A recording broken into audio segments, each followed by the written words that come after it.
यहाँ से स्टार्ट करेंगे जो मेंटरशिप के यहाँ पर डे नंबर 11 है। ठीक है, डे नंबर 11 में यहाँ पर स्टार्ट करेंगे नया सब्जेक्ट जो पॉलिटी है आपका है, राइट। तो पॉलिटी का यहाँ से देखेंगे और यहाँ से देखो जो ज्योग्राफी का था डे 10 में मैंने आपको सब कंप्लीट कर दिया। डे 10 मतलब कहने का करीब यहाँ से 22 दिन में, राइट। तो आपका ज्योग्राफी जितने भी मेंस के टॉपिक थे वो आपके कवर हो गए। जो प्रीलिम्स के कुछ, उसमें प्रीलिम्स के भी कुछ टॉपिक थे और मेंस के भी कुछ टॉपिक जिससे प्रीलिम्स के क्वेश्चन बन सकते तो वो भी मैं आपको समझाए थे, राइट। और यहाँ से जो प्रीलिम्स के कुछ क्वेश्चन टॉपिक छूट रहे हैं वो मैं अलग से कराऊंगा। प्रीलिम्स का भी जनवरी में स्टार्ट करूँगा, जनवरी से लेकर मई तक पूरा वो आपका प्रीलिम्स के टॉपिक वहाँ से कवर होंगे पूरे। ठीक है, तो यहाँ से भी देखते हैं मेंस और प्रीलिम्स दोनों के यहाँ पर इसमें साथ में चल रहा है, राइट। तो स्टार्ट करते हैं।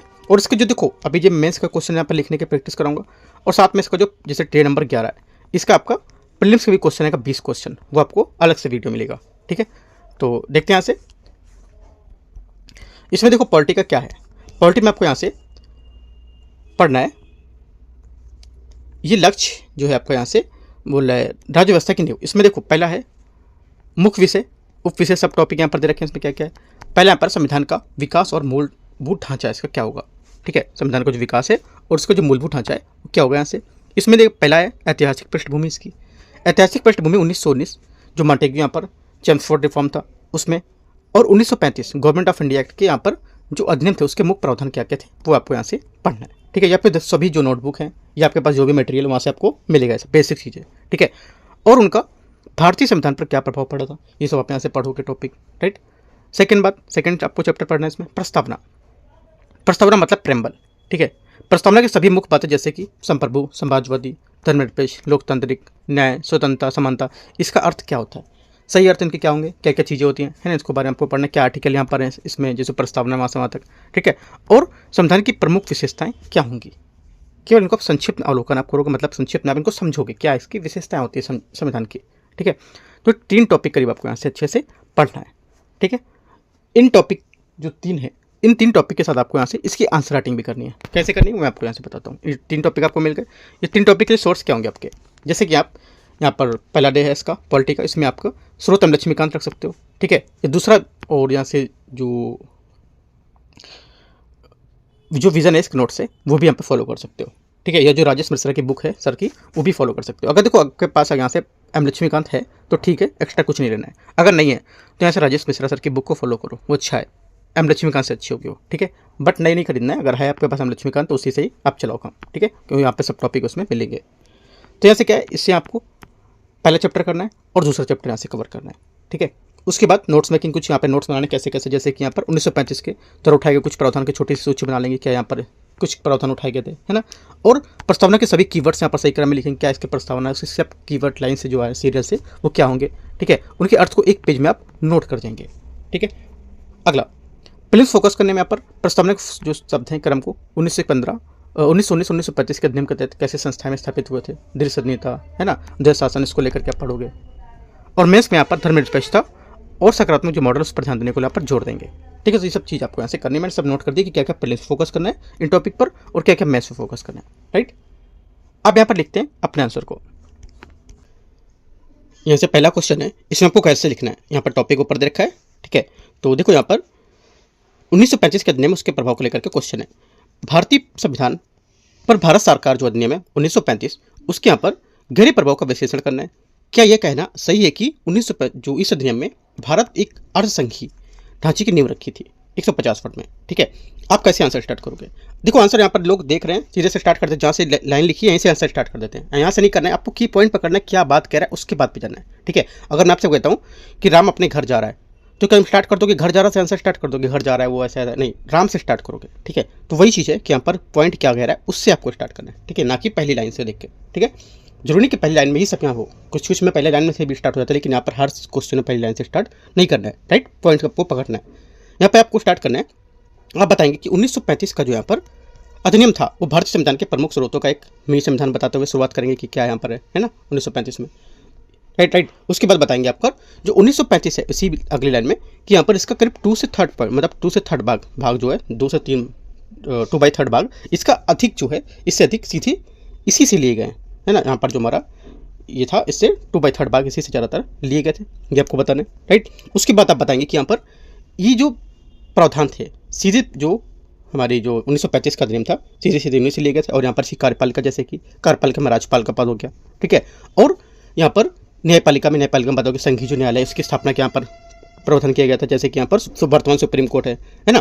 थर्ड पॉइंट में आप बताओगे कि लोक सेवा है, जैसे कि यहाँ पर लोक सेवा आयोग है, यूपीएससी या एसपीएससी जो है ना, उसके यहाँ पर प्रावधान किया गया था।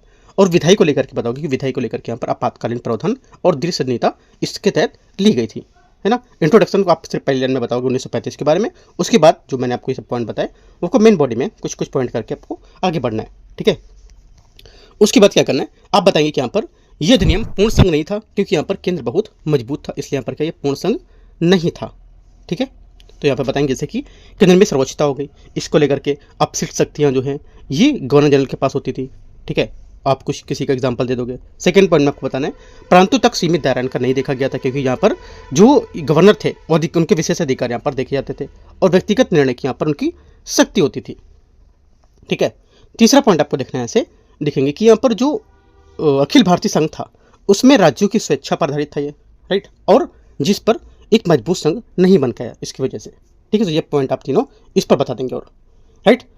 उसके बाद ये आपके 3 पॉइंट इधर हो गए, 3 पॉइंट मैंने आपको ऊपर बताया, राइट। करीब 6 पॉइंट को लेकर के आप डीपली यहाँ पर बताओगे और अपना इंट्रोडक्शन बताओगे करीब 20 से 25 वर्ड में, और लास्ट में आपका निष्कर्ष होगा 20 से 25 वर्ड में, 50 वर्ड आपके वो हो गए, और 100 वर्ड में आपको आंसर लिखना है इतना। जो मैंने 6 पॉइंट बताया उसके लेके ही आप 6 पॉइंट यहाँ से आंसर लिखोगे अपना, या तो कुछ अपने पॉइंट अपना अगर ऐड करना चाहते हो तो अपने पॉइंट भी अपने ऐड कर सकते हो इसमें, ठीक है। एक तरह से मैंने ढांचा एक स्ट्रक्चर बताया कि कैसे आपको लिखना है, ठीक है।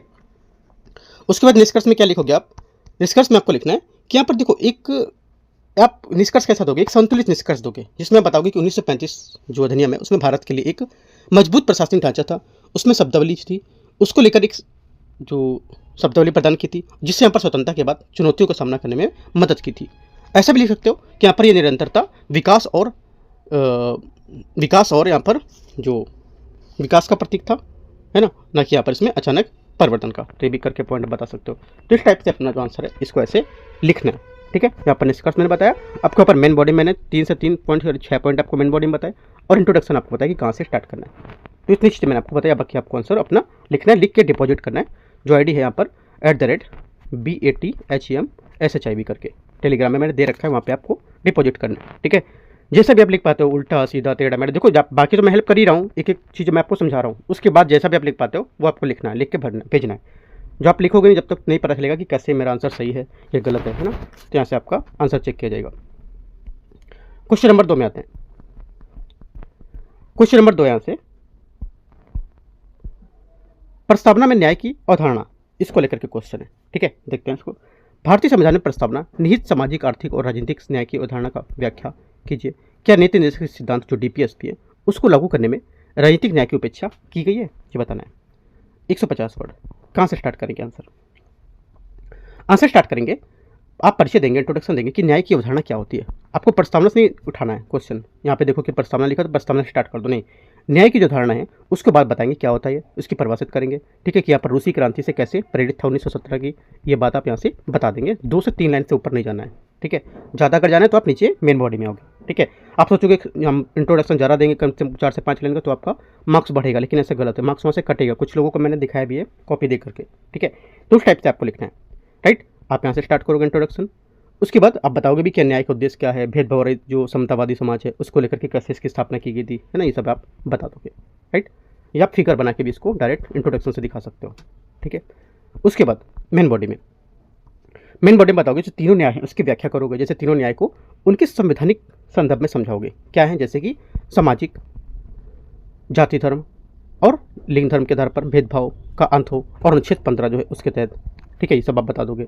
आर्थिक को लेकर के, सामाजिक को लेकर मैंने बताया, आप 3 पॉइंट लिखोगे, जैसे कि जाति लिंग धर्म के लेकर, और आर्थिक को लेकर के कैसे लिखोगे। आर्थिक को लेकर के आपको लिखना है कि जैसे धन का समान वितरण हो, ठीक है, आजीविका है उसके समान अवसर हो। आप एग्जांपल दे सकते हो आजीविका कौन कौन से समान अवसर हो सकते हैं, आर्टिकल 39 में बताया गया ये बात, है ना। तीसरे पॉइंट में आप इसमें बता सकते हो कि राजनीतिक समानता क्या होगी।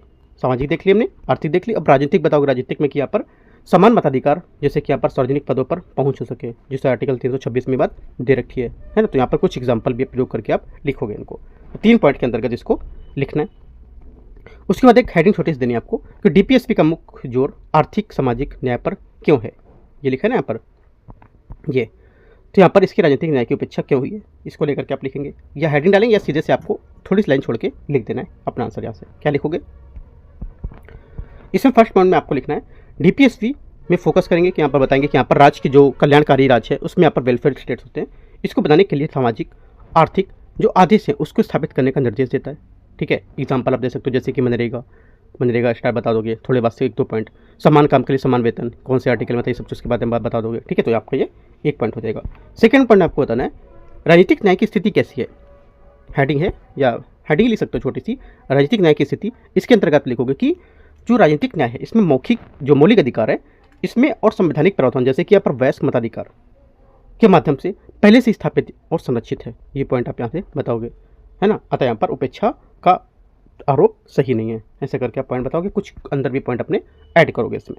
ठीक है, मैं एक तरह से स्ट्रक्चर तैयार कर रहा हूँ, आपको यहाँ से पॉइंट भरने अंदर एक 1-2 लाइन। ठीक है, और ध्यान रखना है, ये ध्यान रखना चाहिए कि यहाँ पर 25 वर्ड आपका 20 से 25 वर्ड इंट्रोडक्शन में, 20 से 25 वर्ड आपके जो डिस्कर्स होगा उसमें, और 100 वर्ड में आपको यहाँ से पूरी कहानी करनी है बीच में। ठीक है, ये पूरी बीच की हो गई हमारी, यहाँ पे जो मेन बॉडी है। उसके बाद अपना निष्कर्ष जो रहेगा, निष्कर्ष में क्या लिखना है आपको, कंक्लूजन में निष्कर्ष में आप लिखोगे, एक यहाँ पर बताओगे कि 3 प्रकार के जो न्याय हैं वो आपस में जुड़े हुए हैं और एक दूसरे के पूरक हैं, ऐसे बताओगे। ये भी बता सकते हो बात कि यहाँ पर डॉक्टर बी आर अम्बेडकर का जो उदाहरण दे सकते हो कि यहाँ पर राजनीतिक लोकतंत्र तब तक सफल नहीं हो सकता है जब तक कि उसके आधार पर सामाजिक लोकतंत्र ना हो, ये भी बता सकते हो। और जो मैंने बताया आपको कि जो 3 प्रकार के न्याय आपस में जुड़े एक दूसरे के पूरक हों, ये भी बता सकते हो। दोनों निष्कर्ष काफ़ी अच्छे हैं, तो जिसको जो लिखना है वो लिख सकते हो, या अपने मन से जो आप लिखना है ऐड करना है वो ऐड कर सकते हो। ठीक है, तो यहाँ से आपका आंसर सेकंड वाला भी पूरा होगा। देखो सबको एक करके प्रैक्टिस करके अपना आंसर को लिखना है। ठीक है, कोशिश करो, प्रैक्टिस करो, क्योंकि देखो अभी आप प्रैक्टिस नहीं करोगे तो जो मान लो अगर प्रीलिम्स दे रहे हो, आप अगर पास हो गए तो एक दिन में आपको 40 आंसर वहाँ पे पेपर में लिखने होंगे, ये जान लो, एक दिन में 40 आंसर। एक पेपर सुबह होता है 20 क्वेश्चन का, एक पेपर आपको शाम को होता है 20 क्वेश्चन का, 40 क्वेश्चन हो गए। तो इस वजह से अभी से प्रैक्टिस करते रहो, आपका जो स्पीड है थोड़ी सी अच्छी होती रहेगी, कुछ पॉइंट्स भी आपके मन में आते रहेंगे, है ना। तो मैं समझाता चल रहा हूँ, कुछ पॉइंट्स वो भी ओपन होंगे, तो आपका एक तरह से नोट्स तैयार हो जाएगा पूरा ये। ठीक है, तो ये याद रखना है आपको। आगे देखते हैं क्वेश्चन नंबर 3 यहाँ से, लोकतांत्रिक और गणराज्य स्वरूप, इसको लेकर के यहाँ पर टॉपिक है, ऊपर जो मैं बताया था उसको लेकर के क्वेश्चन है। भारतीय राज्य व्यवस्था के लोकतांत्रिक जो डेमोक्रेटिक है, गणराज्य और रिपब्लिक के रूप में यहाँ पर निहित अंतरों की स्पष्ट व्याख्या करना है, स्पष्ट करना है। क्या दोनों विशेषताओं एक दूसरे के पूरक हैं, ये कभी कभी विरोधाभासी भी हो सकती है, ये बताना है। देखते हैं आंसर कहाँ से स्टार्ट करेंगे आप। देखो आंसर जो लिखेंगे आप यहाँ से ये लिखेंगे, ये दोनों शब्दों में परिभाषित करेंगे कि यहाँ पर बताएंगे कि भारतीय राज्य की प्रकृति को कैसे दर्शाते हैं, भारतीय राज्य की प्रकृति क्या है इसके बारे में आपको बताना है। ठीक है, और जो भारतीय राज्य व्यवस्था है एक प्रतिनिधि लोकतंत्र है और संसदीय गणराज्य है, इसको लेकर के भी यहाँ से भी स्टार्ट कर सकते हो आंसर। ठीक है, उसके बाद आगे अपने मुख्य पॉइंट में आना है, मेन पॉइंट पे। उसके अंतर स्पष्ट करेंगे, यहाँ पर क्या अंतर स्पष्ट कर सकते हैं, जैसे कि मुख्य रूप से राज्य और प्रकृति में क्या अंतर है, राज्य और प्रकृति होगी इसमें क्या अंतर है आप ये बता सकते हो। जैसे कि पॉइंट लोगे, लोकतंत्र है, लोकतंत्र शक्ति है उसको जनता को चुने जाने का प्रतिनिधियों में निहित होती है, उदाहरण के लिए बता सकते हो भारत और ब्रिटेन। ठीक है, और अगले में बता सकते हो सेकंड पॉइंट में गणराज्य को लेकर के, जैसे राज्य का प्रमुख राष्ट्रपति होता है, निर्वाचित होता है। ठीक है, और वंशानुगत नहीं होता, एग्जाम्पल दे सकते हो, उदाहरण के लिए भारत और यूएसए। ठीक है, इसके विपरीत एग्जाम्पल दे सकते हो, जैसे कि ब्रिटेन लोकतांत्रिक है पर गणराज्य नहीं, क्योंकि यहाँ पर रानी वंशानुगत वहाँ पर प्रमुख होती है। ठीक है, ये बात आप इसमें बता सकते हो इसकी एग्जाम्पल देकर।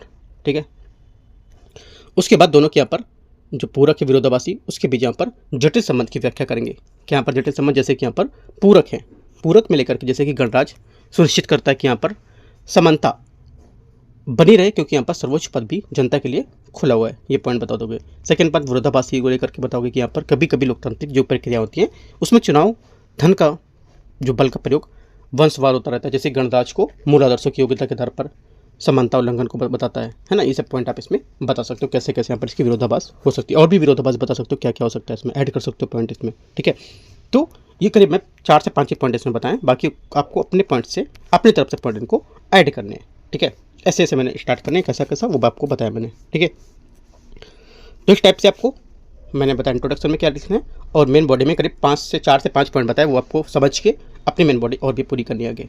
राइट, देखो जितना भी लिख पाते हो उतना आपको लिख के भेजना, जरूरी नहीं कि आप यहाँ से जाओ गूगल सर्च करो पढ़ो। हाँ ठीक है, गूगल सर्च करते हो तो कुछ कुछ पॉइंट अपने पढ़ के भी समझ के लिखना है, या अपने कोई टॉपिक आपके पास है, कोई बुक है उससे पढ़ सकते हो, मैंने ऊपर टॉपिक दे रखे हैं, है ना, एम लक्ष्मीकांत बुक, वहाँ से करके पॉइंट टॉपिक निकाल के कुछ लिख सकते हो इसमें। ठीक है, तो ये सब पॉइंट आप इसमें करना है, राइट। और यहाँ पर निष्कर्ष लास्ट में देना है। देखो निष्कर्ष आप देंगे कि यहाँ पर दोनों विशेषताएं परस्पर सुदृढ़ और गणराज्य स्वरूप में लोकतंत्र और वंशवाद से बचाता है और सार्वजनिक जवाबदेही में मजबूत करता है, ये आप लिखोगे। या तो लिख सकते हो कि संवैधानिक जो नैतिकता है, ठीक है, संवैधानिक जो नैतिकता है ये इसके माध्यम से दोनों आदर्शों को हमेशा बनाए रखने की आवश्यकता होती है, ये भी आप निष्कर्ष बता सकते हो, ठीक है। तो इस टाइप से जो आंसर होगा यहाँ से आपका ये पूरा हो जाएगा, निष्कर्ष आपका ये रहा। तो देखो यहाँ पर जो 3 क्वेश्चन है, तीनों क्वेश्चन यहाँ से आप इसमें प्रैक्टिस करोगे, ठीक है। जैसे आप लिख सकते हो वैसा लिखना है आपको, मैंने आपको थोड़ा थोड़ा प्रैक्टिस दिखाई कैसे कैसे क्वेश्चन आप लिख सकते हो, ठीक है। पॉलिटी ज़्यादातर लोगों को पढ़ा हुआ है, राइट, तो आपको देखना है कितने कितने क्वेश्चन में लिख सकता हूँ, कहाँ पर भी मैं हूँ, है ना, अपने को जांच सकते हो ये, राइट। बाकी कुछ डाउट रहेगा आप नीचे कमेंट में पूछ सकते हो। और देखो ये जो 3 टॉपिक है, इन्हीं 3 टॉपिक पर मैं जो डे नंबर 11 है, ठीक है, डे नंबर 11 है, इसी पर मैं आपको, इसी पर क्या करूँगा मैं आपको यहाँ से एक क्वेश्चन बनाऊँगा इसका, ठीक है। इस पर यहाँ पर जो प्रीलिम्स के क्वेश्चन है, प्रीलिम्स के क्वेश्चन बनाएंगे, उसके आपको सॉल्व करने को देंगे, ठीक है, सॉल्व कराएंगे हम और यहाँ पर करीब सॉल्व करने को देंगे भी। PDF आपको टेलीग्राम पे मिल जाएंगे सबके, राइट। तो बाकी कुछ डाउट रहेगा आप नीचे कमेंट में पूछ सकते हो, ठीक है।